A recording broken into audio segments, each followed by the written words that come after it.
Je vais te parler en freestyle des inégalités salariales, mon poteau. Tu sais, le truc qui n'existe pas, on te fait croire toute ta vie que les femmes sont payées moins que les hommes à poste égal, salaire égal, compétence égale, entreprise égale, diplôme égal, toutes ces conneries, tu vois.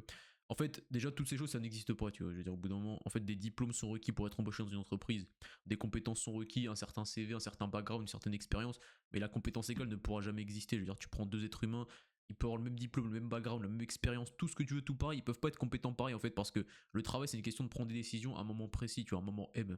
Et une personne, elle a beau avoir le même background que l'autre même personne, elle va pas prendre les mêmes décisions, tu vois. Donc quand tu sais qu'en fait les femmes elles sont régies par leurs émotions beaucoup plus que les hommes, qu'elles savent beaucoup moins être rationnelles, qu'elles savent moins bien prendre des décisions, quand le stress est derrière elles, quand comment dire, la précipitation de la situation l'exige, tu peux pas mettre une femme au même pied qu'un homme en fait. Au bout d'un moment, les inégalités salariales, si tu veux, frérot, tu peux mettre une prof, elle a le même master MEF éclaté d'ailleurs, pires études, le master MEF, la formation des profs, elle est rincée, elle est éclatée. Tu mets une prof avec le même background un autre prof. En gros, le cours il peut être totalement différent. On a tous connu un prof de ouf, tu vois, qui nous contait son histoire, qui nous contait sa matière. Tu kiffais sa matière, c'est genre en sixième, par exemple, tu kiffais les maths. Bon, les maths, c'est un mauvais exemple. En sixième, tu kiffais l'histoire, tu kiffais le français. Tu passes en cinquième par exemple, et t'as une prof ou un prof qui est complètement guesse par rapport à celui que t'avais l'année précédente, tu te mets à détester la matière et avoir des notes de merde, tu vois. Et tu vas me dire que la compétence égale existe. Juste déjà, tu prends les profs, il y a tellement de disparités entre les profs, il y a des profs tellement incroyables, des profs qui te transmettent des trucs de fou, bien que le métier en vrai, bref, je vais pas parler, c'est pas le sujet du jour. Mais tout ça pour te dire que il y a tellement de disparités parmi les profs. Alors imagine parmi les autres métiers, genre, le prof c'est juste transmettre du savoir. Ils ont tous appris la même chose, tu vois. Après la manière de le transmettre elle est différente. Mais imagine dans les autres métiers où tu requiers vraiment de l'expertise, de la compétence, du savoir, une capacité à gérer tes émotions pour prendre une décision sur un moment M, tu vois, quand t'es chef d'entreprise, quand t'es chef de t'es manager d'une équipe, quand t'as des milliers d'euros, des responsabilités dans les mains, tu vois, tu vas me dire que genre la femme elle est capable de prendre les mêmes décisions que l'homme. Et là pour l'instant je suis même pas rentré dans les détails des 15%, des 10%, des machins. Je t'aime pas parler de salaire, de négociation de salaire, je t'ai pas parlé de tout ça encore, tu vois. Et tu te rends compte qu'en fait la compétence égale c'est un mythe, ça n'existe pas. Et là je viens de te parler entre les hommes et les femmes, tu vois, parce que la disparité elle est forcément énorme vu qu'on est hormonalement totalement diamétralement opposés, cognitivement, de toutes les facultés. Je vais pas te citer 50 synonymes de 50 caractères, 50 caractéristiques qui nous différencient entre les hommes et les femmes, mais tu sais que déjà que parmi toutes ces caractéristiques, on a quasiment aucune similitude, on est totalement différents, tu vois, entre les hommes et les femmes. Entre les hommes et les hommes, il y a aussi des disparités, mais entre les hommes et les femmes, bref, c'est aberrant, tu vois. Donc on va commencer par plein de critères. Les femmes, en fait, je vais te dire qu'elles étaient régies par leurs émotions. Si elles ont pas envie de travailler et qu'elles veulent écouter leur ventre, tu vois, qui leur dit leur ventre, tu vois, c'est, on va dire, ce qui régit leurs émotions, leur instinct. Il leur dit, j'ai pas envie de travailler aujourd'hui, elles vont pas aller travailler, tu vois. En fait, elle va écouter son instinct, elle va dire, elle va appeler son médecin, elle va appeler son patron, elle va lui dire, patron, je suis malade, je vais pas travailler aujourd'hui, tu vois. Elle a ses règles, elle va pas se sentir bien. Face à la clientèle, elle va être plus désagréable, tu vois. Est-ce que tu penses que tu peux compter autant sur une femme que sur un homme? Et une fois de plus, c'est pas sexiste. Il y a des féministes qui me regardent et qui cherchent le moment pour me signaler. Ce n'est pas sexiste.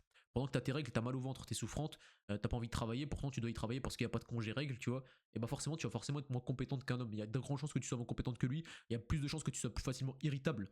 T'es face à une clientèle, tu dois bien répondre aux clients. L'homme lui il va maîtriser le bail parce qu'il a un système d'énergie beaucoup plus stable, il est un cycle des cycles beaucoup moins perturbateurs, beaucoup moins fluctuants plutôt. Et toi, Mato Maros, tu sais que le jour quand t'as la dalle, tu vois, quand t'as faim, t'es euphorique, t'es excité, t'es en ovulation, tu fais que parler pour rien, t'as envie de raconter ta vie aux clients, t'es pas une bonne vendeuse entre guillemets. Bref, tu sais, en fait, c'est triste. Je suis pas en train de dire que c'est que des méfaits. Il y a beaucoup de femmes qui pourront bien endosser leur rôle de femme et gérer leurs hormones entre guillemets pour rester à peu près naturel, tu vois. Mais juste naturellement, on est tellement pas fait pour être pareil. Donc t'ajoutes à cela le fait qu'on a 3 fois plus de testostérone, tu vois. Dans une entreprise, un homme il sera beaucoup plus apte à grind les échelons de l'entreprise, la hiérarchie de l'entreprise. Le mec il est régi par la testostérone, tu vois. Et encore là, je te parle, il y a beaucoup d'hommes soja qui n'ont pas qui n'ont pas de testo en fait, tu vois. Ils entretiennent pas leur testo, ils font rien pour élever leur niveau de testostérone. Ils ne font pas de sport, ils ne consomment pas des aliments qui sont bons pour eux, ils ne dorment pas bien parce qu'ils n'ont pas des sommeils récupérateurs, parce qu'ils ne se dépensent pas, parce qu'ils se pignouffent avant, parce qu'ils mangent mal. Pour un million de raisons, ils dorment tard, ils scrollent les écrans, ils fument, ils sont addicts à plein de choses, ils se pignouffent, je crois que je l'ai déjà dit. Bref, ils font toutes ces choses qui n'ont pas de testostérone. Mais de base, même en faisant toutes ces conneries, ils ont quand même des niveaux plus élevés que la femme, tu vois. Et la testo, c'est le truc qui te donne envie d'entreprendre, le truc qui te donne envie de grind la vie, tu vois. Et l'homme, il naît avec une testo beaucoup plus élevée. Donc déjà, tu sais très bien que dans une entreprise, un homme va avoir beaucoup plus d'appétence à grind l'entreprise, à se dire ok là je suis agent, je veux passer superviseur, après je veux passer directeur de projet, après je veux passer responsable de zone, après de secteur, après de machin, tu vois. Genre il veut grind tous les échelons, tu vois.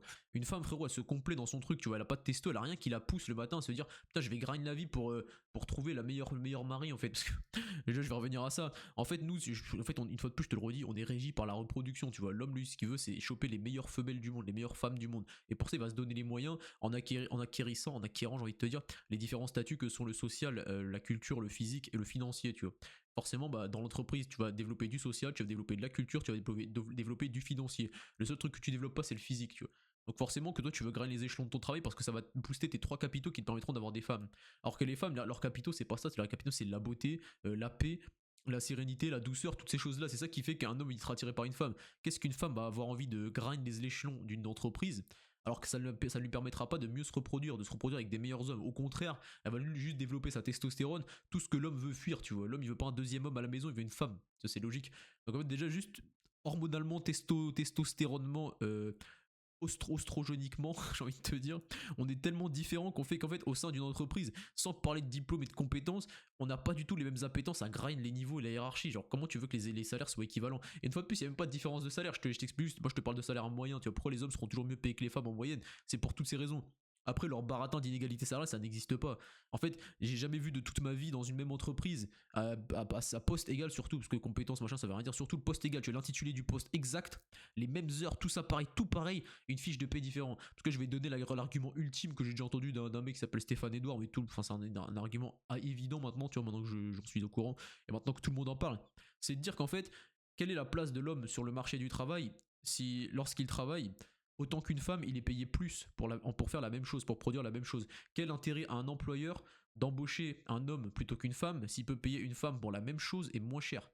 En fait, notre place notre place au travail en tant qu'homme serait totalement remise en question. Et pourtant, c'est pas le cas. Notre place est beaucoup plus, beaucoup plus prisée. Notre place au travail est beaucoup plus prisée par les employeurs que celle des femmes parce que, outre ces faits-là, tu vois, le fait que ce soit faux, en fait, en plus d'être faux, elles sont payées autant, tu vois, parce qu'il n'y a pas d'inégalité, c'est un mensonge, tu vois, elles sont payées autant, malgré le fait qu'elles s'absentent plus, elles prennent plus d'arrêt maladie, elles coûtent plus à l'entreprise, elles coûtent plus à la sécu, elles sont, comment dire, elles ont plus d'empêchements, tu vois, pour venir au travail, la poteau elle se maquille, elle rate son truc, la veille elle a fait une soirée, tu sais, les meufs, en fait, elles sont archi conformistes dans les règles, donc en fait, je suis peut-être en train de te dire de la merde, elles sont conformistes dans les règles, mais elles sont quand même beaucoup plus aptes à écouter leurs émotions, il suffit qu'elles ont pas envie d'aller travailler, qu'on va pas travailler, on a rien à foutre de grind l'entreprise, elle va pas se dire putain, je vais pas grind l'entreprise, la seule motivation qui la pousse à aller travailler, c'est le conformisme, se dire putain, il y a des règles à respecter, faut que je les respecter, tu vois. C'est pas putain, faut que je sois à l'heure pour grind le travail, c'est faut que j'aille à l'heure pour plaire à mon patron. Et plaire à ton patron, ça te fait pas augmenter dans la hiérarchie. Pour ton patron, ce qu'il veut, c'est te craindre, frérot. En fait, quand il te craint, il te donne des responsabilités parce qu'il sait t'as autant faim que lui, donc il va te donner des responsabilités, il va te donner des tâches à faire. Si s'il ne te craint pas, il a rien à craindre de toi parce que toi t'es tellement docile, t'arrives toujours à l'heure au travail parce que t'as peur de lui. Les seules fois où tu viens pas à l'heure au travail, c'est parce que t'as écouté tes instincts féminins de sortie de boîte et t'as traîné avec des mecs. Il va pas avoir peur de toi, il ne va pas t'augmenter. Pareil, la testostérone, les gars, quand tu veux grind, t'as un rendez-vous, je sais pas, mensuel, bimensuel, ce que tu veux, annuel, semestriel et biannuel, ce que tu veux, avec ton patron. Tu vas négocier ton salaire tous les 6 mois si tes compétences augmentent, si ton apport. Pas ton apport aussi, je voulais dire. Bref, je vais dire ton apport parce que j'ai pas un meilleur synonyme, mais je voulais en dire un autre. Ton apport à l'entreprise augmente, croît, t'es de plus en plus performant dans l'entreprise, t'apportes de plus en plus de choses. Ta contribution, c'est ça que je voulais dire, à l'entreprise est de plus en plus haute. Bah forcément, tu vas négocier ton salaire tous les rendez-vous, tous les 6 mois et tout, tu vas essayer de renégocier ton salaire pour augmenter. Une femme, en fait, frérot, déjà, elle se contente de tout ce qu'on lui dit, elle est conformiste, elle en fait pas plus, tu vois. Si tu lui donnes des tâches, elle va pas chercher à faire mieux, elle va pas chercher à faire plus, elle va pile se conformer à faire pile ce qu'on lui demande, tu vois. Et on lui demande pas de négocier son salaire en fait justement en fait il faut des couilles, en fait on se rend pas compte, mais prendre un rendez-vous avec son patron, lui dire ok je pense que je mérite d'être augmenté, je fais plus de choses et tout, ça demande des couilles, ça demande des couilles de te mettre droit dans genre entre quatre yeux à table avec ton patron, lui dire frérot augmente-moi, je contribue beaucoup plus qu'au début, j'ai besoin d'une augmentation, ça demande des couilles. Et les meufs n'ont pas ces couilles, elles ont pas la testostérone, elles n'ont pas ces couilles, et elles n'ont pas envie d'avoir plus de responsabilités parce qu'une fois de plus je te dis, une femme est conformiste, elle se conforme à la situation qu'on lui propose, elle ne va pas chercher une situation meilleure. Donc c'est pour ça que je te dis, il y aura toujours des inégalités, des différences, mais pas des inégalités. Il y aura toujours des différences énormes de salaire, je pense, entre les hommes et les femmes, pour toutes les raisons que j'ai citées de manière hormonale. Mais il n'y aura jamais d'inégalités. C'est pas des inégalités, c'est juste qu'en fait, bah, on est différents. C'est des différences qui créent des inégalités, mais qui ne sont pas des inégalités, vu qu'elles sont juste, elles découlent juste, elles sont juste inhérentes de ces différences. Donc maintenant, c'est la fin de la vidéo, je pense. Je vais essayer de te donner les arguments les plus faciles à sortir aux femmes qui te disent ça, parce qu'en vrai, pour l'instant, je t'ai pas donné autre chose que remettre la place de l'homme sur le marché du travail, s'il est plus payé que la femme pour les mêmes choses, tu vois. Genre cet argument frérot il est pépite, tu le sors à toutes les meufs, tu lui dis pourquoi embaucher des hommes si on peut tu fais la même chose pour moins cher. Les employeurs ils nous embaucheraient pas. Tu leur dis ça, qu'est-ce qu'elles veulent? Elles vont bégayer frérot. Ensuite tu leur dis que les compétences égales ça n'existe pas. Tu lui prends l'exemple du prof, tu lui dis que frère t'as déjà connu des très bons profs dans ta vie, t'es des très mauvais profs, la compétence égale n'existe pas. Donc me dis pas qu'une femme peut toucher moins qu'un homme à compétence égale. En fait c'est pas un argument de dire ça parce que la compétence égale c'est une hallucination cognitive, ça n'existe pas tu vois.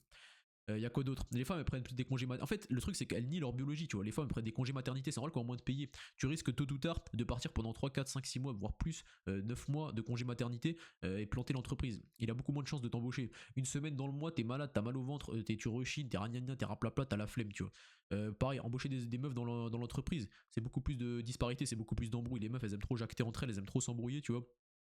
T'es un homme, t'es obligé d'embaucher des femmes pour la parité. Tu sais que ça va piailler dans l'entreprise, tu sais que ça va faire que jacter l'un derrière l'autre. Tu sais que les femmes vont jacter sur toi si t'es le patron, t'as pas envie de les embaucher en fait, c'est chiant, ça fait que des histoires.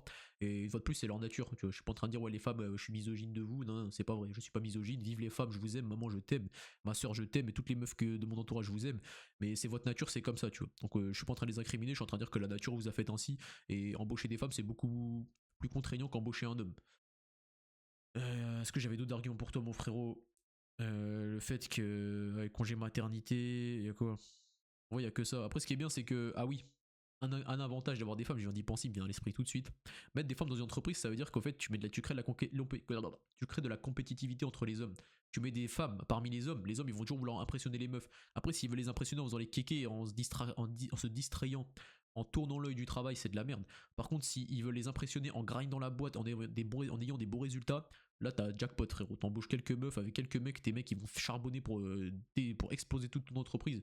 Et ça c'est jackpot. Donc ça gros bénéf pour inviter des femmes, c'est pour booster les hommes, j'ai envie de te dire. Tu vas me dire t'as un gros misogyne world, je suis pas misogyne frère. On est à 11 minutes de vidéo les frères.